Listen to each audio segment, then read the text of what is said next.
नमस्कार। आज के भन्छ हामीसँग हुनुहुन्छ नेपाल सरकारकी कृषि वन तथा पर्यावरण मन्त्री मान्य गीता चौधरीजी।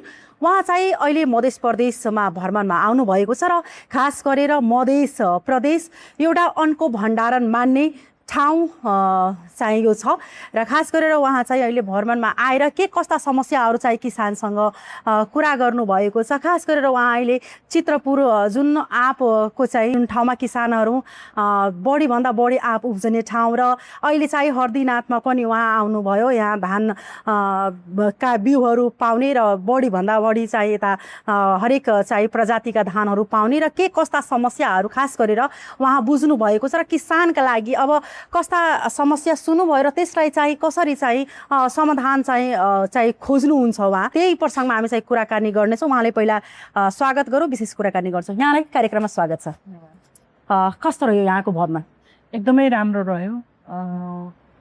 गर्मी छ तर गर्मीका बावजुद पनि प्रभावकारी रह्यो। मैले जहाँ जहाँ भेटेँ त्यहाँ किसानहरूसँग प्रतिक्रिया लिँदाखेरि उहाँहरूले एकदमै राम्रो सरकारले सहयोग गरिराखेको र यसलाई चाहिँ अझै बढी व्यवस्थित बनाएर लग्नुपर्ने भन्ने कुराको जानकारी दिनुभयो।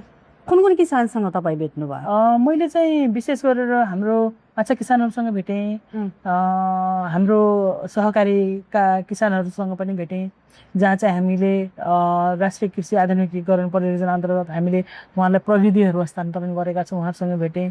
कृषि आँप किसानहरूसँग भेटेँ। सबै किसानहरूसँग भेटिएर आँपका किसानहरूसँग भेट्दाखेरि उहाँको प्रतिक्रिया के थियो र अब चाहिँ कसरी तपाईँ उहाँहरूको चाहिँ बजारीकरण र आँप उत्पादनमा चाहिँ उहाँहरूलाई कसरी चाहिँ आफ्नो आत्मनिर्भर बनाउनुहुन्छ? विशेष गरेर अहिले मधेस भनेको सुक्खा क्षेत्र भएको हुनाले मधेसमा सिँचाइको सबैभन्दा बढी आवश्यकता छ। आँप किसानलाई पनि उहाँहरूले सिँचाइको आवश्यकता छ भन्ने कुरा गर्नुभएको छ। सिँचाइको लागि हामीले सिँचाइ मन्त्रालय र कृषि मन्त्रालयले चाहिँ हामीले नयाँ रणनीतिक योजनाहरू बनाउँदै नै छौँ। त्यसमा थप काम गर्ने नै छौँ।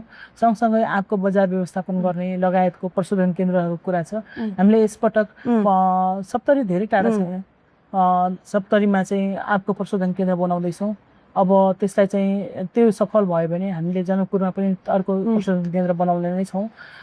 तर त्यसका लागि चाहिँ हाम्रो बनाउँछु म चाहिँ कस्तो लाग्छ भन्दाखेरि सरकारले प्रशोधन केन्द्र बनाउने अन्य कुरा बनाउने भन्दा पनि सरकारले चाहिँ टेक्निकल्ली त्यो कुरा चाहिँ कहाँनिर बनाउँदाखेरि चाहिँ सबै किसानहरूलाई लाभदायक हुन्छ भन्ने कुरालाई चाहिँ विचार गर्नुपर्ने भएको हुँदाखेरि विशेषज्ञ टिमको राय लिएर चाहिँ मैले कसरी अगाडि बढ्ने भन्ने कुरामा चाहिँ म छलफल गर्दैछु मान्छेलाई। अहिले सबैभन्दा अहिले मधेसमा पिक आवरमा चाहिँ धान रोपाइको चाहिँ पिक आवर छ। किसानहरूलाई चाहिँ अहिले सबैभन्दा सिँचाइ र त्यसपछि तपाईँको मलखादको चाहिँ समस्या देख्न परेको छ र यहाँले चाहिँ गएर चाहिँ बुझ्नु भएकै होला, हेर्नु भएकै होला समस्याहरू।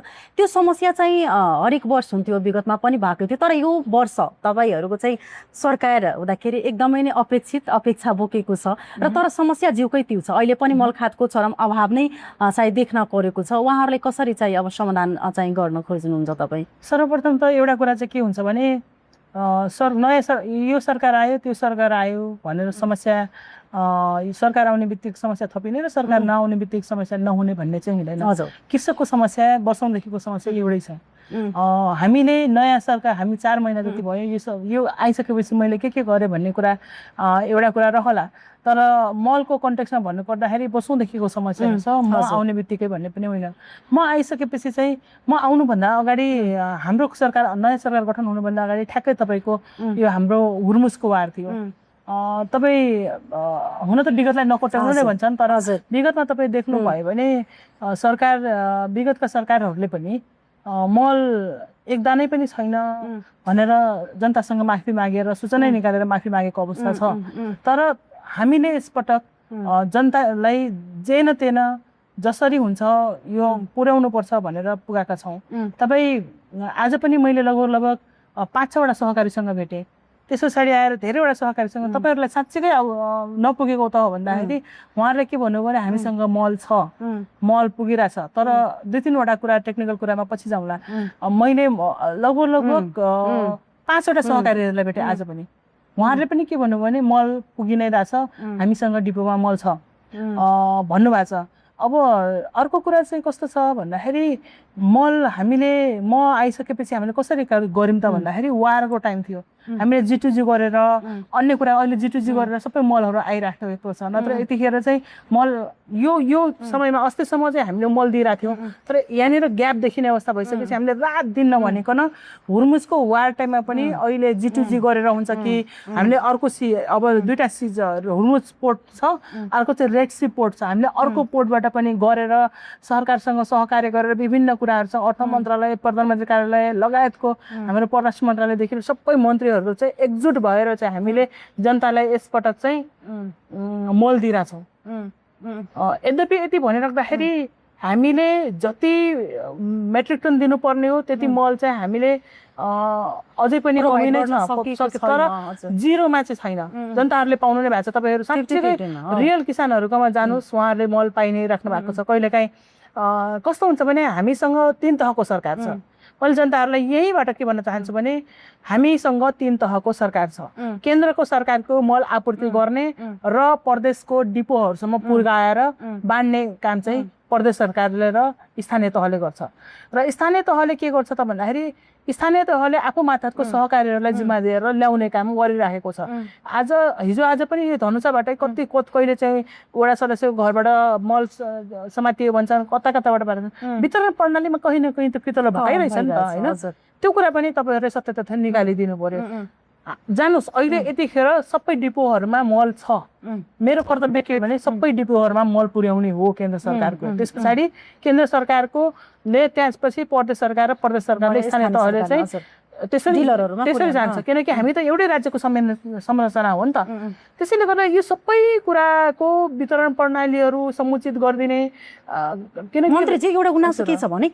जसरी यो अस्ति हामी चाहिँ किसानहरूसँग जसरी समस्या डिलरसँग कुराकानी गर्दाखेरि वास्तवमा खाद त छ तर यही खाद मल यदि चैत्र वैशाखमा जुन धान रोपाइको समयभन्दा पहिला चाहिँ यदि किसानहरूको घर घरमा पुर्याइदियो भने त्यो राम्रो त्यो पिक आवरमा आएर चाहिँ मल खाद यतातिर मल खादको खाँचो उतातिर धान रोपाइको चाहिँ पिक आवर हुन्छ किसानलाई दुईवटै चाहिँ समस्या एकैचोटिमा भोग्नु परिरहेको हुन्छ त्योभन्दा पहिला किसानको घरमा खाद जाँदा कति राम्रो होइन यस्तो भयो हामीले चाहिँ हाम्रो चाहिँ सूची हुन्छ जसरी मल आउँदै जान्छ त्यसरी हामी प्रदेशमा पठाउँदै जान्छौँ हाम्रो वर्षैभरि नै जतिखेर आउँछ हामी सबै प्रदेशको भाग लगाइदिन्छौँ क्या मध्य प्रदेशको 29% भाग हो हामी आउने बित्तिकै मध्य प्रदेशको डिपोहरूमा 29% पठाइदिन्छौँ त्यसै प्रदेशले चाहिँ कतिखेर किसानलाई चाहिन्छ के कतिखेर हामीले दिनुपर्छ भन्नेको डिसिजन प्रदेशले गर्छ हामीले प्रदेश सरकारसँग मध्य प्रदेशसँग हामी सबै प्रदेशको सचिवज्यूहरूसँग बसेर कुरा गर्दाखेरि उहाँहरूले के भन्नुभयो भने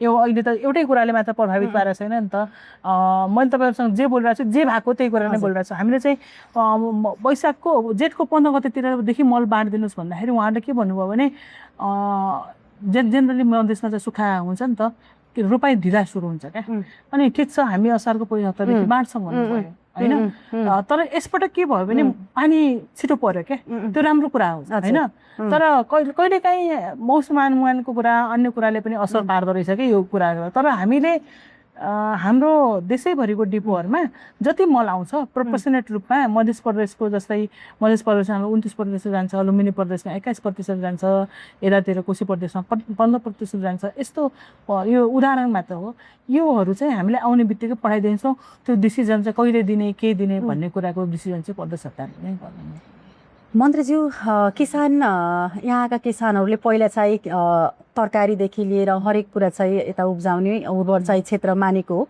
तर चाहिँ समस्या के छ भने अब किसानहरू चाहिँ आत्मनिर्भर बन्नुको साटो अब के छ भने खेतीहरू छाड्ने अवस्थामा आइसकेको छ उहाँहरूले प्रोत्साहन चाहिँ पाएको छैन हरेक ठाउँबाट आश्वासन त पायो तर उहाँहरूले चाहिँ आश्वासन मात्रै पाएर चाहिँ उहाँहरूले अब यस्तो अवस्था आइसकेको छ जुन खेती उब्जाउने छाडेर चाहिँ उहाँहरू विदेश प्लान भइरहेको छ अरू चाहिँ ठाउँमा लागिसकेको छ अब उहाँहरूलाई कसरी किसानलाई चाहिँ आत्मनिर्भर बनाउनुहुन्छ तपाईँ सर्वप्रथम त हामीले योजनाहरू बनाइरहेछौँ कार्यविधिहरू बनाइरहेछौँ कि तपाईँहरूले भर्खरै पनि सुन्दै हुनुहुन्छ होला भूमि ब्याङ्कको कार्यविधि छ भूमि ब्याङ्कको कार्यविधि अनुसार चाहिँ हामीले ल्यान्ड पुलिङ सिस्टम ल्याइरहेछौँ स्थानीय तह मार्फत चाहिँ हामीले जस्तै कसैले कुनै पनि जग्गा बाँचो रहनु हुँदैन भन्ने हिसाबमा हामी भूमि ब्याङ्कको कन्सेप्ट ल्याइरहेछौँ माटो सुधार आयोजनाहरू ल्याइरहेछौँ अब यस्तो धेरै माटो बिग्रिसकेको अवस्था छ जहाँ चाहिँ रासायनिक पदार्थले गर्दाखेरि त्यो पदार्थमा कसरी माटो सुधार्ने भन्ने कुराहरूको योजनाहरू बन्दैछ।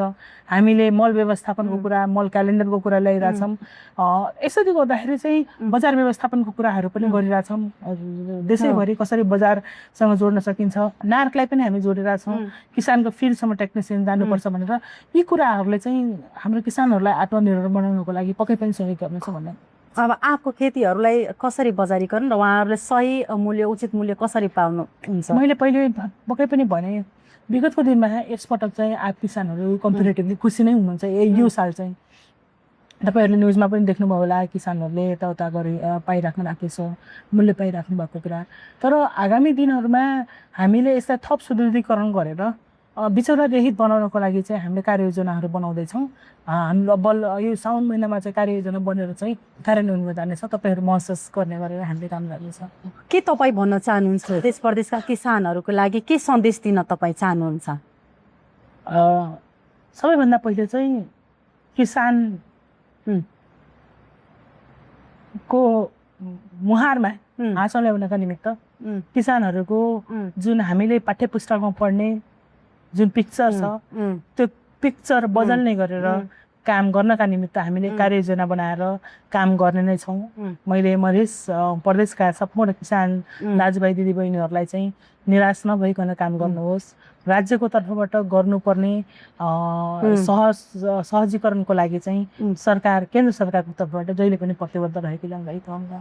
यहाँलाई धन्यवाद दिन चाहेँ हामीहरूले समय दिनुभएकोमा। वास्तवमा चाहिँ मान्य मन्त्रीज्यू अहिले मध्य प्रदेशको चाहिँ भ्रमण गर्नुभएको छ, खास गरेर किसानका समस्याहरू बुझ्नुभएका छ र यही किसानको समस्या चाहिँ बुझेर मात्रै होइन, उहाँहरूलाई आश्वासन दिएर मात्रै उहाँहरूको समस्याको चाहिँ कसरी हल हुन्छ। हरेक वर्ष चाहिँ मार्कामा चाहिँ पढ्ने किसान नै पढ्छ र किसानको समस्या चाहिँ समाधान हुँदैन, किनकि किसानले यही अन्न उब्जाउँछ, त्यही अन्न हाम्रो पेटभित्र जान्छ। यही किसानहरूले उब्जाउँदाखेरि पहिला मध्य प्रदेशमा तरकारीदेखि लिएर हरेक कुरा आँपहरू हरेक ठाउँमा चाहिँ जान्थ्यो। तर अहिलेको अवस्था यस्तो भइसकेको छ कि मध्य प्रदेशका किसानहरू अन्य ठाउँबाट चाहिँ मगाएर खाइरहेछ। यस्तो अवस्था नआउनु परोस् र खास गरेर अहिलेको चाहिँ सरकार वाला निकायहरूसँग धेरै नै अपेक्षा आशा बोकेका छन् हाम्रा मध्य प्रदेशका किसानहरू। र खास गरेर कसरी एउटा रिक्वेस्ट पनि गर्न चाहे मन्त्रीज्यूलाई कि खास गरेर युवा कसरी आत्मनिर्भर बन्छ, यहाँका किसानहरू कसरी चाहिँ आफ्नो ठाउँमा चाहिँ उब्जाएर खान सकिन्छ भने त्यस्तो उहाँहरूलाई बनाइदिनु पर्यो। आगामी प्याकेजहरू राम्रो राम्रो ल्याइदिनु पर्यो भने यो रिक्वेस्ट गर्न चाहन्छु र उहाँले धेरै धेरै धन्यवाद दिन चाहन्छु। यस कार्यक्रमबाट बिदा लिएँ। नमस्कार।